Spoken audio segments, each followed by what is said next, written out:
Good morning student. आज हम लोग केमिस्ट्री के लास्ट चैप्टर पॉलीमर्स पर आ गए हैं, यानी कि आपके सिलेबस का लास्ट चैप्टर होगा। और बिल्कुल सिंपल क्वेश्चन इस पोर्शन से पूछा जाता है। जनरली जो याद रखना है आपको, आगे हम एक्सप्लेन भी करेंगे।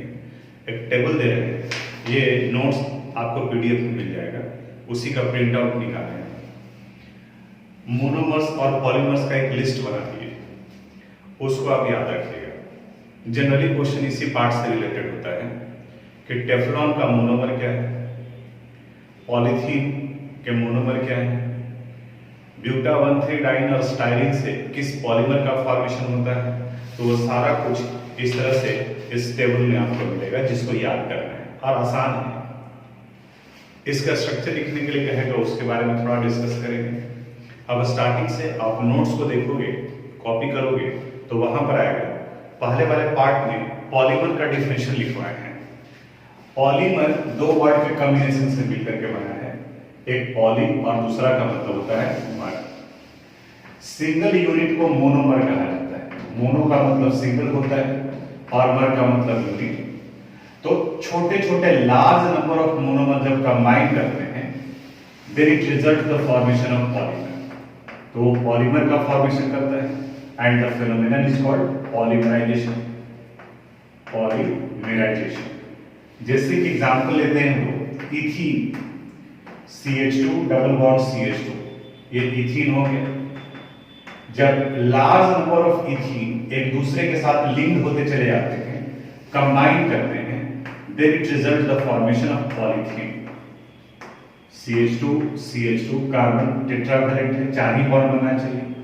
और यहाँ ये N, ये इंडिकेट करता है कि ये यूनिट CH2 जुड़ता चला जाएगा, तो इन्हें पॉलीथीन कहा जाता है। तो मोनोमर क्या है, सिंगल यूनिट को कहा जाता है मोनोमर। और इनके पॉलीमराइजेशन से जिस लॉन्ग चेन पॉलीमेरिक फॉर्म का फॉर्मेशन होता है, उन्हें पॉलीमर कहते हैं and the phenomenon is called polymerization। ये डेफिनेशन एग्जांपल हो गया। इसके बाद में इनका क्लासिफिकेशन। फर्स्ट क्लासिफिकेशन है on account of sources. Sources यानी कि वो कहां से बने हैं, और इसके अनुसार से पॉलीमर को 3 पार्ट में बांटा गया है, natural, synthetic and semi synthetic. जो नेचर में पाए जाते हैं, जो पॉलीमेरिक फॉर्म में है, जैसे प्रोटीन्स, एंजाइम्स, ये सभी के सभी पॉलीमर्स हैं। सेलुलोज, स्टार्च, तो इन्हें नेचुरल पॉलीमर कहा जाता है। सिंथेटिक उन्हें कहते हैं जो आप लैब में बनाते हैं, जैसे नायलॉन, पॉलीथीन, ये सभी पॉलीमर हैं, लेकिन ये लैब में सिंथेसाइज किए जाते हैं, तो इन्हें सिंथेटिक पॉलीमर कहा गया। और तीसरा है सेमी सिंथेटिक। अब इन दोनों को मिला, यानी कि वैसे पॉलीमर जिनमें केमिकल ट्रीटमेंट किया जाता है नेचुरल पॉलीमर का, जैसे रेयॉन, यहां देखेंगे आप एग्जाम्पल में लिखवाए हैं, cellulose plus acetate. Cellulose natural polymer हो गया और एसीटेट केमिकल सब्सटेंस यानी कि सिंथेटिक हो गया, तो इन्हें हम लोग सेमी सिंथेटिक पॉलीमर कहते हैं। तो ये था on account of their sources. Second classification है ऑन अकाउंट ऑफ स्ट्रक्चर। इसमें है linear polymer, branch chain polymer and cross linked polymer. Linear polymer यानी कि पॉलीमेरिक चेन अगर इस तरीके से, तो इन्हें लीनियर पॉलीमर कहा जाता है। ब्रांच चेन पॉलीमर यानी कि जिसमें पॉलीमेरिक चेन में सम ब्रांचेज हो, यानी कि आइसो, नियो, इस तरीके का अगर हो। इनका एग्जांपल याद रखना आसान है। एक होता है हाई डेंसिटी पॉलीथीन, दूसरा होता है लो डेंसिटी पॉलीथीन। जरा स्ट्रक्चर को देखो, समझ में आ जाएगा। यहां देख रहे हैं पॉलीमेरिक चेन के बीच में कोई ब्रांच नहीं है, तो एक पॉलीमेरिक चेन दूसरे पॉलीमेरिक चेन के साथ में सटा हुआ रहेगा, और इस सटे हुए होने की वजह से इनका डेंसिटी ज्यादा होता है। तो इसके एग्जांपल में आ जाते हैं हाई डेंसिटी पॉलीथीन। जहां पर ये ब्रांच चलाता है, तो उस ब्रांच की वजह से इनका डेंसिटी घट जाता है, इन्हें लो डेंसिटी पॉलीथीन कहा जाता है। और तीसरा होता है क्रॉस लिंक्ड पॉलीमर, यानी कि एक पॉलीमेरिक चेन और दूसरे पॉलीमेरिक चेन के बीच में इस तरह से लिंकेज आता है, क्रॉस लिंकेज, तो इन्हें क्रॉस लिंक्ड पॉलीमर कहा जाता है। आगे हम लोग पढ़ेंगे तो वल्कनाइट रबड़ होता है, तो उसमें सल्फर एक को दूसरे के साथ जोड़ने का काम करता है, तो ये क्रॉस लिंक्ड हो गया। दो क्लासिफिकेशन पढ़े, पहला था on account of their sources, natural, synthetic, semi synthetic. दूसरा हुआ on account of structure, linear, branch chain and cross link. Third है on account of mode of polymerization, यानी कि पॉलीमराइजेशन बना कैसे है। इसमें है एडिशन पॉलीमराइजेशन और दूसरा है कंडेंसेशन पॉलीमराइजेशन। एडिशन का मतलब होता है जुड़ना। अब इसको दो पार्ट में फिर क्लासिफाई किया गया है। अगर आइडेंटिकल टाइप ऑफ मोनोमर जुड़ते चले गए तो इन्हें होमोपॉलीमर कहा जाता है। जैसे यहां बोर्ड पर आपको दिख रहा है पॉलीथीन पॉलीमर है और इसके मोनोमर में इथीन है, यानी कि सिर्फ जुड़ने वाले आइडेंटिकल हैं, ethene ethene ethene ethene ethene ethene ethene, तो इन्हें होमोपॉलीमर कहा जाएगा। वही टू और more different types of monomer combine करते हैं, जुड़ते हैं, तो उन्हें कोपॉलीमर कहा जाता है। जैसे एक हो गया बुना एस, आगे स्ट्रक्चर हम लोग बात करेंगे, पीडीएफ में लिखा हुआ है ब्यूटा 1,3 डाइन और स्टाइरिन, यानी कि दो मोनोमर है तो वहां कोपॉलीमर हो। तो याद करना सिंपल, अगर इंडिविजुअल हो, अकेले हो तो होमोपॉलीमर, टू और मोर डिफरेंट मोनोमर कंबाइन कर रहे हैं तो उन्हें कहा जाएगा कोपॉलीमर। कंडेंसेशन पॉलीमराइजेशन में फंक्शनल ग्रुप कंटेनिंग मोनोमर होते हैं, जबकि एडिशन पॉलीमराइजेशन में मल्टीपल बॉन्ड कंटेनिंग मोनोमर होते हैं। एडिशन पॉलीमराइजेशन में कोई बाई प्रोडक्ट नहीं निकलता है, जबकि कंडेंसेशन पॉलीमराइजेशन में फंक्शनल ग्रुप कंडेंस करते हैं। कंडेंस का मतलब होता है जमा होना, और वहां दो फंक्शनल ग्रुप कंटेनिंग यूनिट जुड़ते हैं और जब बाई प्रोडक्ट बाहर निकलता है, कभी हाइड्रोजन निकलता है, जनरली वाटर का फॉर्मेशन होता है, समटाइम्स अल्कोहल भी निकलते हैं। तो ये कंडेंसेशन पॉलीमराइजेशन था। फोर्थ क्लासिफिकेशन है जैसे कंडेंसेशन पॉलीमराइजेशन के एग्जांपल में आप देखेंगे तो हेक्सामिथाइलिन डायमाइन और एडिपिक एसिड ये कंबाइन कर नायलॉन 6,6 का फॉर्मेशन करते हैं।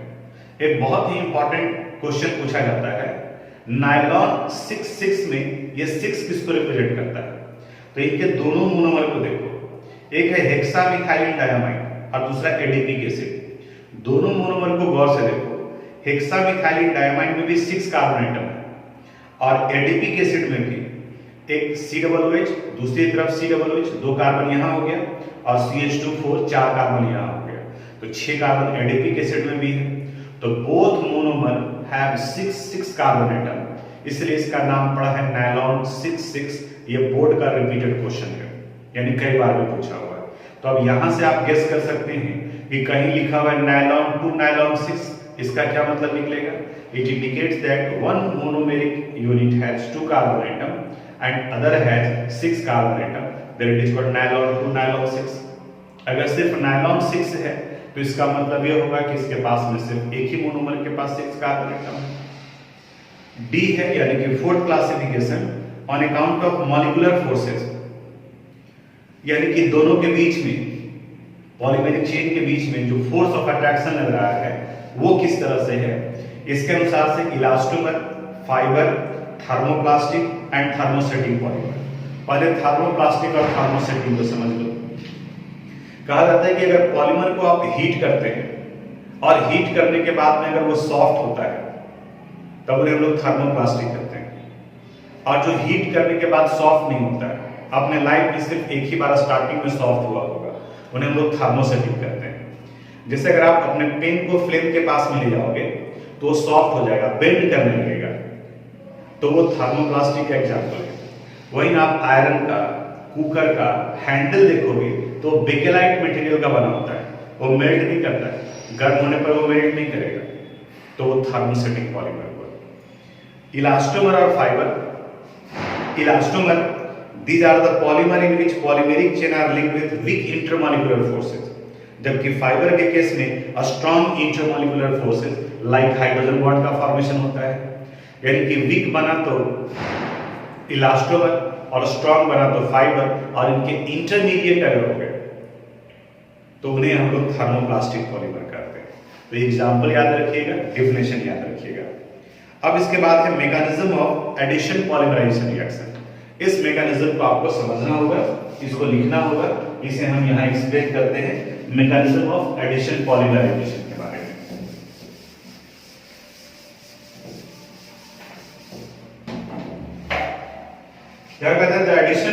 addition reaction obey the free radical mechanism which completed in 3 steps, and the first step is chain initiation step. Initiation step. इस तरह का स्टेप आप 11th क्लास में भी ऑर्गेनिक केमिस्ट्री में पढ़े हैं, फ्री रेडिकल एडिशन रिएक्शन। जैसे अगर हम लोग पॉलीथीन के प्रिपरेशन को लें तो वहां पर कैटलिस्ट के फॉर्म में बेंजोइल पेरोक्साइड का यूज किया जाता है। बेंजोइल पेरोक्साइड का फार्मूला ये है C6H5 C double bond O O C double bond O और C6H5। ये बेंजोइल पेरोक्साइड है। इनका होमोलिसिस होता है, यानी कि होमोलिटिक फिगर, होमोलिसिस। अब यहां से ये बॉन्ड ब्रेक करेगा तो देखो यहां भी C6H5 C डबल O, ये भी C6H5 C डबल O, यानी ये फॉर्मेशन कर लेगा C6H5 C double bond O और ये O, इनका 2 यूनिट्स। अगले स्टेप में यहां एक बॉन्ड, चूंकि होमोलिसिस हो रहा है, होमोलिटिक फिगर, याद करो 11th क्लास में पढ़े होंगे कि यहाँ एक बॉन्ड है, तो इस बॉन्ड का मतलब इसने अपना एक इलेक्ट्रॉन दिया है, इसने अपना एक इलेक्ट्रॉन दिया है। अगर ये बॉन्ड ब्रेक करता है तो दोनों के पास में एक एक इलेक्ट्रॉन चला जाएगा। अब अगले स्टेप में ये पेरोक्साइड यानी कि C6H5 C double bond O यहां से इनका ये बॉन्ड ब्रेक करेगा इस जगह से, तो फिर इसके पास एक फिनाइल फ्री रेडिकल बनेगा और यहां कार्बन डाइऑक्साइड, यानी 2 फिनाइल फ्री रेडिकल C6H5 और 2 यूनिट्स ऑफ कार्बन डाइऑक्साइड। ये तो स्टेबल मॉलिक्यूल है। फ्री रेडिकल मैकेनिज्म में हमेशा एक फ्री रेडिकल बनेगा। ये अनस्टेबल होते हैं, इनके पास में अनसेयर्ड इलेक्ट्रॉन है, ये तुरंत किसी न किसी के साथ कंबाइन करने की कोशिश करेगा। अब थोड़ा सा प्रॉब्लम फ्री रेडिकल में उनको हो रहा होगा जो 11th के ऑर्गेनिक केमिस्ट्री का ये कंसेप्ट भूल गए होंगे। आप 11th का बुक देखेंगे तो वहां पर फ्री रेडिकल, कार्बोकटायन, कार्बनायन, इनके बारे में पढ़ना था। नहीं ध्यान में आ रहा है कोई बात नहीं, जो मैकेनिज्म का स्टेप है उसको लिखने की कोशिश कीजिएगा।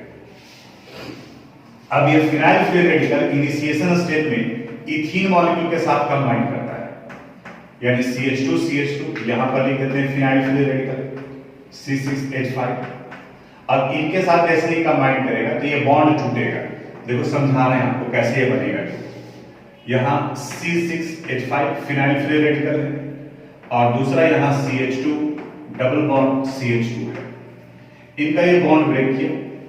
ब्रेक करने के बाद में एक इलेक्ट्रॉन इस कार्बन के पास और एक इलेक्ट्रॉन इस कार्बन के पास, ये दोनों इलेक्ट्रॉन कंबाइन कर एक बॉन्ड बना दिया, यानी कि ये जुड़ गए, लेकिन ये भी एक फ्री रेडिकल बना है।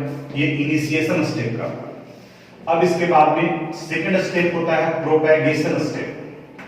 अब यही प्रोसेस, प्रोपैगेशन स्टेप, लगातार चलता रहेगा। फिर वो किसी दूसरे इथीन मॉलिक्यूल के साथ कंबाइन करेंगे, फिर एक नए फ्री रेडिकल का फॉर्मेशन करेंगे। जैसे यहां देखो C6H5 CH2 यहां ये फ्री रेडिकल है, ये दूसरे इथीन मॉलिक्यूल के साथ कंबाइन किया CH2 डबल बॉन्ड CH2 और कंबाइन कर फिर वही यहां से बॉन्ड ब्रेक करेगा, एक इलेक्ट्रॉन यहां, एक इलेक्ट्रॉन यहां, तो C6H5 CH2 और CH2 फ्री रेडिकल। अब देखो फिर ये क्या करेगा, फिर इथीन मॉलिक्यूल के साथ जुड़ेगा, फिर आगे की तरफ में बढ़ता जाएगा। तो अगर इनके नंबर को हम n मान लें, लार्ज नंबर, तो हर बार में CH2 यूनिट ऐड होता चला जाएगा। तो इसे हम लोग यहां पर ये n कर देंगे। ये प्रोपैगेशन स्टेप है, लॉन्गेस्ट स्टेप होगा, रिएक्शन लगातार चल रहा है। अब एक समय ऐसा आएगा कि अब ये इथीन नहीं बचे, तो कई कंसेप्ट हो सकते हैं। तब इसी तरह के 2 यूनिट एक दूसरे के साथ कंबाइन करेंगे, या तो फिर ये यूनिट और एक फिनाइल फ्री रेडिकल। देखो यहाँ 2 मोल्स था जिसमें से 1 मोल यूज हुआ है, 1 मोल बचा हुआ है। तो लास्ट में जिसे हम लोग टर्मिनेशन स्टेप कहते हैं, टर्मिनेशन स्टेप। अब इस टर्मिनेशन स्टेप में पहले तो यहां हो गया C6H5 CH2 CH2 CH2 CH2 यहाँ N और इस जगह पर फिनाइल फ्री रेडिकल C6H5 इनके साथ ये कंबाइन करता है। अब ये और ये कंबाइन कर फिर से बॉन्ड बना लेगा, यानी C6H5 CH2 CH2 CH2 CH2 और C6H5, यानी ये फॉर्मेशन कर लिया पॉलीथीन का, ये N नंबर है। तो ये पॉलीमेरिक चेन हुआ, इनको आप यहां से यहां तक नोट कर लीजिएगा। अब इसके बाद आगे बढ़ते हैं हम लोग। कुछ इंपॉर्टेंट टर्म्स है, पीडीएफ में देखे होंगे। Vulcanization of natural rubber. Actually natural rubber plant से निकाला जाता है। व्हाइट मिल्की लिक्विड होता है जिन्हें लेटेक्स कहा जाता है। ये लेटेक्स इलास्टिक प्रॉपर्टीज होता है, लेकिन ये स्टिकी होता है, चिपचिपा होता है। इनका स्ट्रेंथ कम होता है, इलास्टिसिटी कम होता है। तो इनके प्रॉपर्टीज को इंप्रूव करने के लिए इन्हें सल्फर के साथ में हीट करते हैं।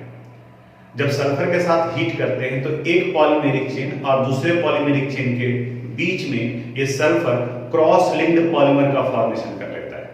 इसी प्रोसेस को वल्कनाइजेशन कहा जाता है। यानी सिंपल डेफिनेशन हो गया, the heating of natural rubber with sulphur to improve its property is called vulcanization. वही अगर रबर को हार्ड करना है तो वल्कनाइजेशन के समय में ही कार्बन भी ऐड कर देते हैं। ये कार्बन कुछ वैकेंट स्पेस जहां बॉन्ड है उस जगह पर जाकर के उसको फिल कर देता है, डिफिशियंसी को। इसे फिलर भी कहा जाता है। तो हार्डनिंग ऑफ नेचुरल रबर कहा गया। फिर एक है बायोडिग्रेडेबल। ये तो टर्म ही से ही पता चल रहा है, बायोडिग्रेडेबल उन्हें कहा जाता है जो डिकम्पोज कर सकते हैं, बायोडिग्रेडेबल पॉलीमर। अब इसके बाद में ये पूरा लिस्ट है जो आपको याद रखना है। सब इंपॉर्टेंट मोनोमर है, पॉलीमर है और उसके यूज भी दिए हैं। इसमें कहीं कोई कंप्रोमाइज नहीं करना है, ये आपको याद रखना है। क्योंकि ये सीबीएसई में इस बार नहीं आ रहा है, बिहार बोर्ड में आ रहा है, ऑब्जेक्टिव क्वेश्चन में यहां से पूछा जाएगा, तो इसको आप याद रखोगे। दो चार का स्ट्रक्चर भी बताते हैं कि किस तरीके से ये बनेगा। एडिशन पॉलीमर में पहले बात किए थे कि दो होता है, एक होमो पॉलीमर और दूसरा कोपॉलीमर। स्ट्रक्चर के नीचे में हम उसका नाम भी लिखते हैं ताकि स्ट्रक्चर बनाना आपके लिए आसान पड़ जाए। देखो किस तरीके से कर सकते हैं। जैसे पहले होमो पॉलीमर में इथीन है, तो फर्स्ट है इथीन।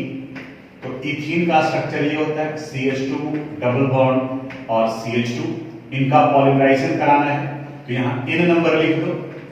और पॉलीमराइजेशन में कुछ नहीं करना है, सिर्फ जो डबल बॉन्ड है उस डबल बॉन्ड को ऐसे ब्रेक करके सामने कर दो, यानी कि दोनों तरफ में वो टूट जाएगा, पॉलीमर बन गया।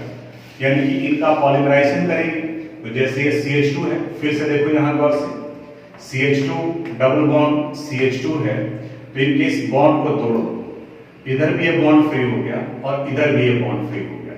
इसको स्क्वायर ब्रैकेट में डाल दीजिए और ये यानी एग्जांपल हो गया पॉलीथीन का। सेकंड है टेट्राफ्लोरोइथीन, इससे टेफ्लॉन बनता है। टेट्राफ्लोरो यानी कि कितना फ्लोरीन, 4 और इथीन है, तो सेकंड टेट्राफ्लोरोइथीन का अगर स्ट्रक्चर बनाएंगे तो जहां CH2 है उसकी जगह पर CF2 डबल बॉन्ड CF2 होगा। पॉलीमराइजेशन कराना है N, इनका भी पॉलीमराइजेशन की स्ट्रक्चर जो बनाने का मेथड बताया, CF2 डबल बॉन्ड और ये CF2 है, इस बॉन्ड को ब्रेक करो, ये इधर और इधर, ये इंडिकेट करता है कि चेन के फॉर्म में शिफ्ट करता चला जाएगा। ये फॉर्मेशन कर लिया टेफ्लॉन का, ये पॉलीमर हो गया। यहाँ ऊपर में बना था आपका पॉलीथीन, ये पॉलीमर था, तो इनका स्ट्रक्चर भी हम एग्जाम्पल में बता रहे हैं। थर्ड है एक्राइलोनाइट्राइल। एक्राइलोनाइट्राइल, अब ये नाम कॉमन है लेकिन नीचे में दिया हुआ साइनोइथीन, यानी कि इथीन में एक साइनाइड ग्रुप है CN। तो कोशिश ये करो कि मल्टीपल बॉन्ड के साथ में जितने ग्रुप हैं उसको ब्रांच में डाल देंगे, यानी कि साइनोइथीन का स्ट्रक्चर आप ऐसे लिख सकते हो, CH2 डबल बॉन्ड CH और CN।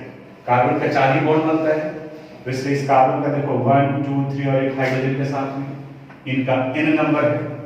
जब इनका पॉलीमराइजेशन कराएंगे तो ये बॉन्ड ब्रेक करेगा और ब्रेक करने के बाद आ जाएगा ये CH2 CH CN यहां और ये यहां,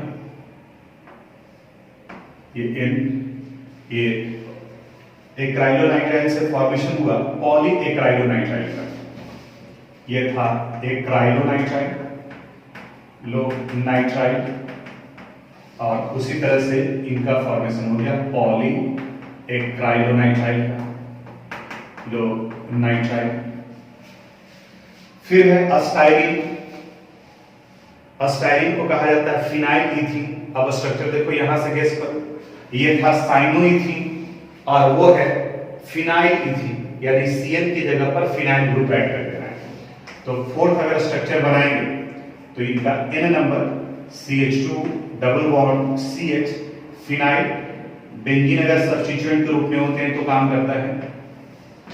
ये स्टाइरिन हो गया, इनका पॉलीमेरिक चेन बनाएंगे, पॉलीमर बनेगा तो CH, यहाँ ये बेंजीन रिंग आ गया, यहाँ CH, यहाँ N, ये पॉलीएस्टाइरिन बन गया, ये पॉलीएक्राइलोनाइट्राइल। देख रहे हो इथीन से बन गया पॉलीथीन, इसका नाम डिफर कर रहा है टेट्राफ्लोरोइथीन से टेफ्लॉन, एक्राइलोनाइट्राइल तो पॉलीएक्राइलोनाइट्राइल, अस्टाइरिन तो पॉलीएस्टाइरिन। तो आप सिस्टमेटिक तरीके से ऐसे लिखोगे अपनी कॉपी में।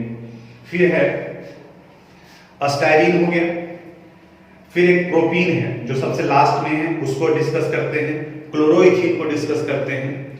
क्लोरोइथीन विनाइल क्लोराइड को कहा गया है, तो क्लोरोइथीन का अगर स्ट्रक्चर लिखेंगे तो CH2 डबल बॉन्ड CH और ये CH, ये क्लोरोइथीन है।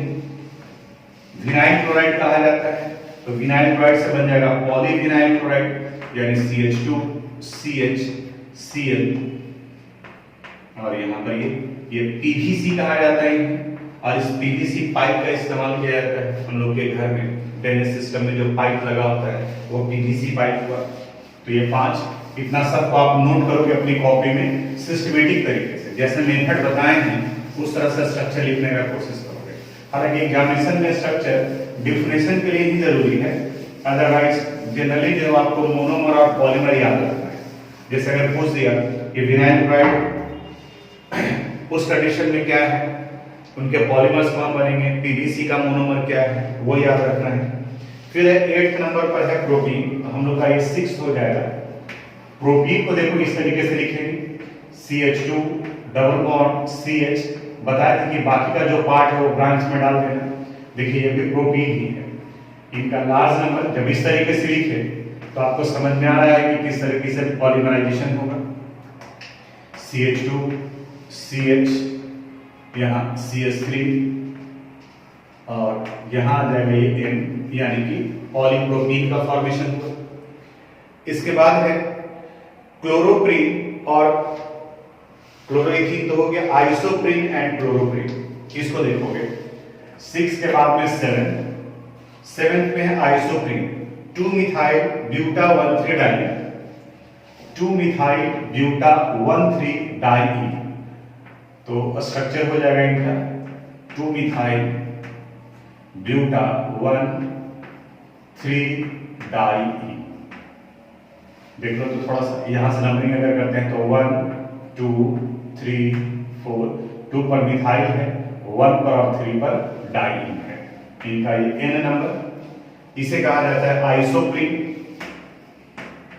आइसोप्रीन, और जब इनका पॉलीमराइजेशन करेंगे, अब पॉलीमराइजेशन में क्या होता है कि बिल्कुल इसी तरीके से पहले लिखो जैसे स्ट्रक्चर है, CH2 C CH3 CH double bond और ये CH2। बॉन्ड को ब्रेक करो, यहाँ बॉन्ड ब्रेक किए, एक इलेक्ट्रॉन यहाँ आएगा, एक इलेक्ट्रॉन इस कार्बन एटम। इस बॉन्ड को अगर ब्रेक करते हैं तो एक इलेक्ट्रॉन यहाँ आएगा और एक इलेक्ट्रॉन इस पर, जो टर्मिनल पर है वो चेन में चला गया, यहाँ टर्मिनल पर ये चेन में चला जाएगा। अब ये इलेक्ट्रॉन और ये इलेक्ट्रॉन कंबाइन कर डबल बॉन्ड में कन्वर्ट कर जाएगा। यहाँ ये डबल बॉन्ड हो गया, इस जगह पर ये N। अब इन्हें कहा जाता है पॉलीआइसोप्रीन, या इसी को नेचुरल रबर कहा जाता है। नेचुरल रबर आपके टेबल जो दिया उसमें दोनों लिखा हुआ है, पॉलीआइसोप्रीन भी। इसी के नीचे सिंथेटिक रबर, और मोनोमर में आ गया क्लोरोप्रीन। जहां 2-मिथाइल है उसकी जगह पे 2 क्लोरो कर देना है, तो स्ट्रक्चर में बिल्कुल सेम, सिर्फ CH3 की जगह पर Cl हो जाएगा। तो CH2 double bond C, Cl, CH double bond CH2। अब इनका पॉलीमराइजेशन कराएंगे, बिल्कुल same concept, CH2 C, Cl double bond CH, CH2 और यहां N। इन्हें कहा जाता है synthetic polymer, synthetic rubber, synthetic rubber. तो ये इस तरीके से लिखे हम लोग, ये सब का सब होमोपॉलीमर का ये स्ट्रक्चर लिख दिए। कंडेंसेशन पॉलीमर में दो है, एक गुना S और दूसरा गुना N, उनका स्ट्रक्चर बताते हैं, इसको नोट करें। अब हम लोग कोपॉलीमर के बारे में बात करते हैं। कोपॉलीमर में दो है कोपॉलीमर, एक गुना S और गुना N। दोनों के मोनोमर में थोड़ा सा डिफरेंस है, एक में स्टाइरिन है और दूसरे में एक्राइलोनाइट्राइल है, यानी कि एक में फिनाइल इथीन है और दूसरे में साइनोइथीन है। तो एक का स्ट्रक्चर हम आपको बताते हैं, दूसरा का स्ट्रक्चर आपसे बन जाएगा, क्योंकि सिर्फ एक में से फिनाइल हटाकर उसकी जगह पर CN डाल देना है। अब जैसे देखिए यहां गुना S, इसके दो मोनोमर हैं, ब्यूटा 1,3 डाइन एंड स्टाइरिन।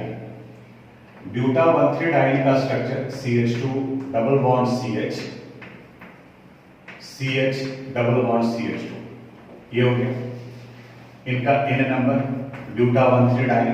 और दूसरा स्टाइरिन है, फिनाइल इथीन। तो कहीं भी रख सकते हो इथीन, इधर भी और इस कार्बन पर भी रख सकते हैं।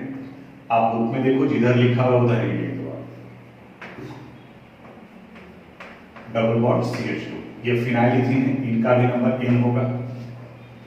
अब इनका पॉलीमराइजेशन होगा, जैसे है पहले वैसे लिख दो, पेंसिल यूज करो और स्ट्रक्चर बनाना आसान हो जाएगा।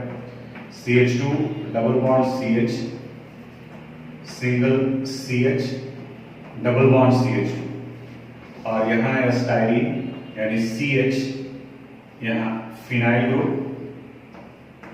डबल बॉन्ड और CH2। अब क्या करना है, डबल बॉन्ड को तोड़ करके इलेक्ट्रॉन में कन्वर्ट करो। यहाँ डबल बॉन्ड तोड़ दिए, ब्रेक किए, एक इलेक्ट्रॉन इसके पास में आ गया, एक इलेक्ट्रॉन इसके पास। यहां से भी डबल बॉन्ड ब्रेक कर रहे हैं, एक इलेक्ट्रॉन इनके पास में आ गया, एक इलेक्ट्रॉन इसके पास में। यहां से डबल बॉन्ड ब्रेक किए, एक इलेक्ट्रॉन इसके पास, एक इलेक्ट्रॉन इसके पास। जो टर्मिनल पर है वो पॉलीमेरिक चेन में इन्वॉल्व हो जाएगा, एक पॉलीमेरिक चेन में इन्वॉल्व होगा। इन दोनों के बीच में कोई बॉन्ड नहीं था, तो ये दोनों इलेक्ट्रॉन मिलकर ये बॉन्ड में फिर इन्वॉल्व हो गया, और इन दोनों के बीच में जहां पहले सिंगल बॉन्ड था, अब ये डबल बॉन्ड बन गया। ये स्ट्रक्चर बन गया गुना S का, ब्यूटा 1,3 डाइन और स्टाइरिन का। अब जहां गुना N बनाना होगा, कुछ नहीं करना है, सिर्फ इस फिनाइल ग्रुप को हटाकर इसकी जगह पर CN डाल दोगे, यहां इसकी जगह पर CN डाल दोगे। तो ये स्ट्रक्चर बन गया कोपॉलीमर का, यानी कि जहां पर दो अलग अलग मोनोमर है। इसके बाद में है कंडेंसेशन पॉलीमर। कंडेंसेशन पॉलीमराइजेशन में यहां एक का बता देते हैं, क्योंकि एग्जाम्पल लिखना होगा तो उसका स्ट्रक्चर आप ध्यान में रखिएगा। जैसे कंडेंसेशन पॉलीमराइजेशन में नायलॉन 6,6 है, नायलॉन 6,6, और इसके दो मोनोमेरिक यूनिट हैं, हेक्सामिथाइलिन डायमाइन। तो डायमाइन NH2 और हेक्सामिथाइलिन यहां CH2 6NH2, ये NH2। ये CH2 होल 6 करने का मतलब ऑर्गेनिक में पढ़े हम लोग, CH2 CH2 CH2 CH2 6 time repeat होगा, इसलिए इसे हेक्सामिथाइलिन डायमाइन, IUPAC में हेक्सेन 1,6 डायमाइन भी कहा जाएगा, plus adipic acid. Adipic acid dicarboxylic acid को कहा जाता है। तो COOH, यहां पर CH2 4, C double bond O और ये OH, इनका भी N नंबर और इनका भी N नंबर है। अब इसके बाद में कंडेंस कैसे करेगा, देखो यहां से H और इनका ये OH, ये बाहर निकलेगा H2O के फॉर्म में, बाकी को जोड़ दो, कहीं कोई चीज नहीं, यानी कि अमाइन का हाइड्रोजन रिमूव कर देना है, आप कार्बोक्सिलिक ग्रुप का हाइड्रोक्सिल ग्रुप, बाकी सब सेम है। तो यहाँ से भी आप आगे हटाओगे तो हाइड्रोजन रिमूव कर देना, और यहाँ से क्या रिमूव कर देना है, OH। तो ये बन जाएगा नायलॉन 66। देखिए यहाँ क्या स्ट्रक्चर बचा हुआ रह गया, आप चाहो तो अब इसे एक्सपैंड कर सकते हो या कंडेंस भी कर दे सकते हो।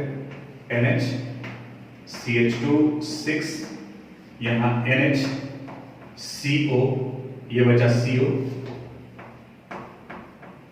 CH2 4, यहाँ CO N और प्लस NH2, इन्हें कहा जाता है नायलॉन 66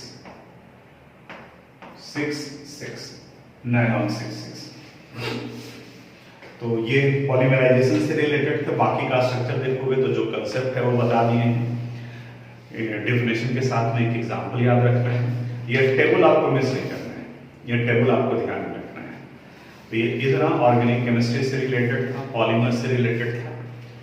अब बाकी आपके प्रिपरेशन पे डिपेंड करता है, जितना हो सके उतना सैंपल पेपर का क्वेश्चन बनाइए। जितना ज़्यादा आप सेट बनाते हो, जितना ज़्यादा आप लिखने का प्रैक्टिस करते हैं, याद करना उतना ही आसान होगा। तो यही था, थैंक यू वेरी मच।